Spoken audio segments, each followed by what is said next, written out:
नमस्कार, जय हिंद, वंदे मातरम, भारत माता की जय। एक बार फिर से स्वागत करते हैं आपके अपने चैनल द इंडिया न्यूज में। दोस्तों EPS 95 पेंशनर से संबंधित बहुत जरूरी अपडेट निकल कर आ रही है। आपको बताऊंगा इस अपडेट के बारे में पूरे डिटेल से। वीडियो को शुरू करने से पहले छोटी सी रिक्वेस्ट है कि वीडियो पसंद आए तो वीडियो को लाइक कीजिए और शेयर कीजिए अपने फ्रेंड्स के साथ। और अगर आप हमारे चैनल पर नए हैं तो चैनल को सब्सक्राइब जरूर कर लीजिएगा। चलिए चलते हैं अपडेट की तरफ और जानते हैं पूरा डिटेल से। दोस्तों एक पत्र जारी किया गया है EPS 95 राष्ट्रीय संघर्ष समिति उत्तर प्रदेश की तरफ से। ये पत्र माननीय मुख्यमंत्री जी उत्तर प्रदेश सरकार को पारित किया गया है। पत्र की कॉपी आपको स्क्रीन पर दिख रही होगी। अगर आप चाहें तो इसका स्क्रीनशॉट ले सकते हैं और बाद में पूरे डिटेल से देख सकते हैं। फिर भी आपकी सहूलियत के लिए मैं इसको जूम कर लेता हूं, आपको दिखाता हूं कि इस पत्र में क्या लिखा हुआ है। पत्र EPS 95 राष्ट्रीय संघर्ष समिति Uttar Pradesh NAC registration number दिया हुआ है 13/10/2020 को लिखा गया है। लिखा है सेवा में माननीय मुख्यमंत्री जी उत्तर प्रदेश सरकार लखनऊ द्वारा माननीय श्री कौशलानंद गिरी जी महाराज महंत श्री नाथ बाबा मंदिर रसडा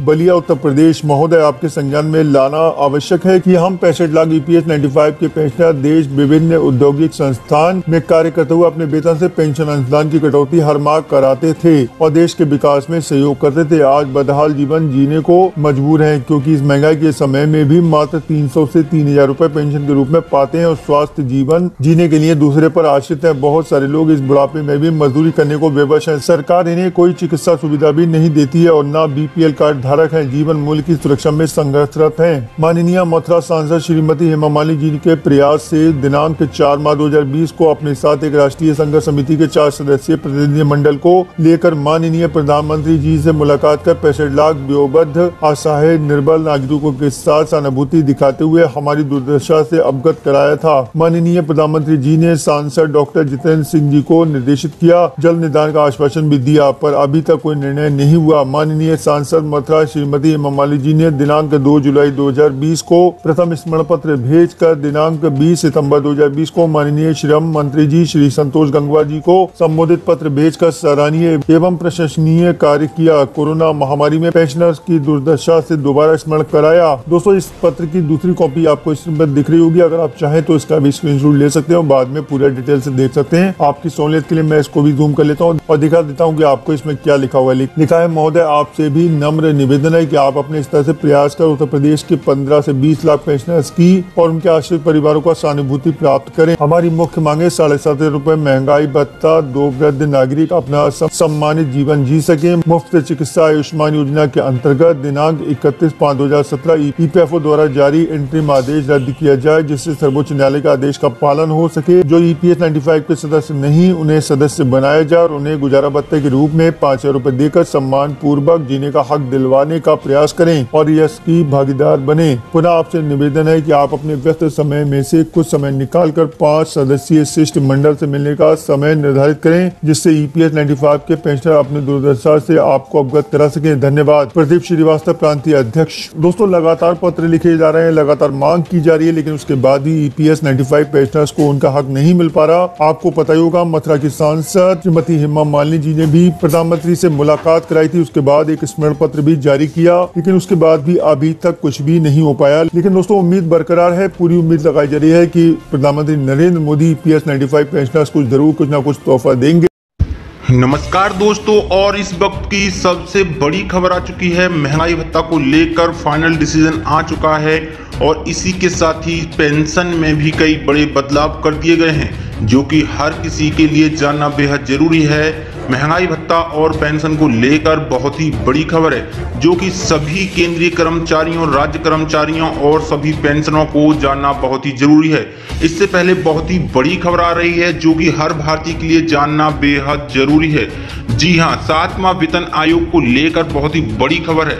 सरकारी कर्मचारियों को कब तक मिल सकता है बढ़ा हुआ महंगाई भत्ता, बताएंगे पूरे विस्तार से। जी हां, मीडिया रिपोर्ट्स के मुताबिक मोदी सरकार महंगाई भत्ते को फिर से बढ़ाने को लेकर विचार कर रही है और दिसंबर में कर्मचारियों और पेंशनर्स के लिए महंगाई भत्ता बढ़ाने को लेकर बड़ा ऐलान मोदी सरकार कर सकती है। सरकार ने महंगाई भत्ते को फ्रीज कर रखा है। ऐसी स्थिति में केंद्र के सरकारी कर्मचारियों को मोदी सरकार के द्वारा पुरानी दर पर ही महंगाई भत्ता दिया जा रहा है।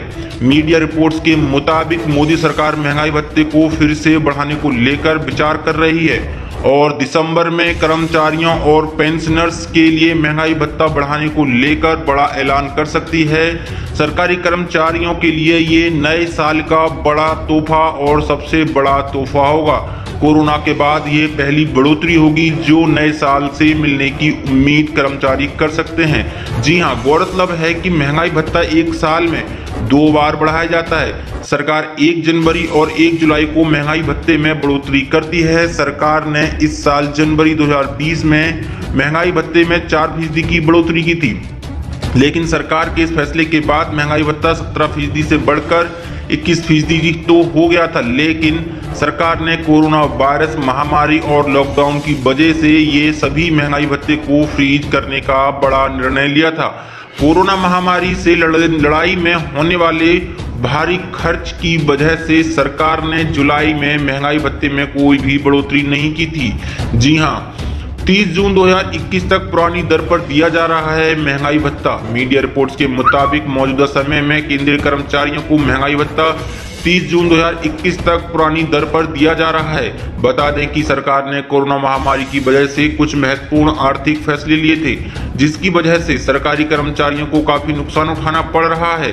सरकार के फैसले से कर्मचारियों को महंगाई भत्ते में कम से कम 3 किस्त का नुकसान हो गया है। जी हां, साथ ही कर्मचारियों के लिए एक और बड़ी खबर है। मोदी सरकार ने मनवाई सरकारी कर्मचारियों की दिवाली से पहले ही दिवाली। जी हां, अर्थव्यवस्था में मांग को बढ़ावा देने के लिए सरकार ने इस साल अपने सभी कर्मचारियों को अवकाश यात्रा रियायत यानी LTC के एवज में नकद वाउचर देने की बड़ी घोषणा कर दी है। सभी अधिकारियों और कर्मचारियों को त्योहारों के मौके पर 10,000 रुपए का ब्याज मुक्त अग्रिम एडवांस देने का फैसला किया है। उपभोक्ता खर्च बढ़ाकर अर्थव्यवस्था में मांग बढ़ाने की योजना के तहत सरकार ने ये बड़ा कदम उठाया है। वित्त मंत्री निर्मला सीतारमण ने सोमवार को एक प्रेस संवाददाता सम्मेलन में ये घोषणा की है। सीतारमण ने कहा कि छठे वित्त आयोग से केंद्र सरकार के सभी कर्मचारियों को त्योहार के लिए एडवांस देने की व्यवस्था समाप्त कर दी गई थी। उन्होंने कहा कि एक मुश्त उपाय के तहत सरकार ने सभी अधिकारियों और सभी कर्मचारियों को 10,000 रुपए का ब्याज मुक्त एडवांस देने का फैसला किया है। उन्होंने कहा है कि 10,000 रुपए का ये एडवांस प्रीपेड रुपे कार्ड के रूप में होगा। इसे 31 मार्च 2021 तक खर्च करना होगा। उन्होंने कहा कि कर्मचारियों को इस अग्रिम का भुगतान 10 किस्तों में करना होगा। इस पर सरकार 4,000 करोड़ रुपए खर्च करेगी। अर्थव्यवस्था में मांग को बढ़ावा देने के लिए सरकार ने इस साल अपने सभी कर्मचारियों को अवकाश यात्रा रियायत LTC के एवज में नकद वाउचर देने की बड़ी घोषणा की है। इन वाउचर का इस्तेमाल सिर्फ ऐसे गैर खाद्य सामान खरीदने के लिए किया जा सकता है जिन पर माल एवं सेवा कर यानी GST लगता हो। वित्त मंत्री निर्मला सीतारमण ने सोमवार को संवाददाता सम्मेलन में ये बड़ी घोषणा कर दी है। उन्होंने कहा कि कर्मचारी उन वाउचर का इस्तेमाल ऐसे उत्पाद खरीदने के लिए कर सकते हैं जिन पर GST की दर 12% या अधिक है। प्रत्येक 4 साल में सरकार अपने सभी कर्मचारियों को उनकी मनपसंद के किसी गंतव्य की यात्रा के लिए LTC देती है। इसके अलावा एक LTC उन्हें उनके गृह राज्य की यात्रा के लिए दिया जाता है। सीतारमण ने कहा है कि कोविड-19 महामारी की वजह से कर्मचारियों के लिए इस साल यात्रा करना मुश्किल है। ऐसे में सरकार उन्हें नकद वाउचर देने का फैसला कर रही है। इसे 31 मार्च 2021 तक खर्च करना होगा। LTC के लिए सरकार 5675 करोड़ रुपए खर्च करेगी। वहीं केंद्रीय सार्वजनिक क्षेत्र उपक्रमों तथा बैंकों को 1900 करोड़ रुपए खर्च करने होंगे। वित्त मंत्री ने कहा कि इस कदम से 19,000 करोड़ रुपए की मांग पैदा होगी। यदि आधे राज्यों ने इस दिशा निर्देश का पालन किया तो 9,000 करोड़ रुपए की मांग और पैदा हो सकती है। जी हां, ऐसी बड़ी खबरों को देखने के लिए हमारे चैनल को सब्सक्राइब करें और इस वीडियो को लाइक शेयर जरूर करें। धन्यवाद।